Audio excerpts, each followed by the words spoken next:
அபிராமி சிவகாமி கருமாரி மகமாயி திருக்கோயில் தெய்வங்கள் நீதானம்மா. அன்னைக்கு அன்றாடம் அபிஷேகம் அலங்காரம் புரிகின்ற சிறு தொண்டன் நான் தானம்மா. பொருளோடு புகழ் வேண்டும் மகனல்ல தாயே உன் அருள் வேண்டும் எனக்கென்றும் அது போதுமே.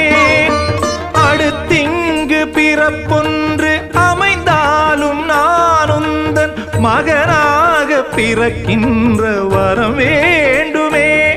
அதை நீயே தருவாயே. அம்மா என்றழைக்காத உயிரில்லையே, அம்மாவை வணங்காது உயர்வில்லை.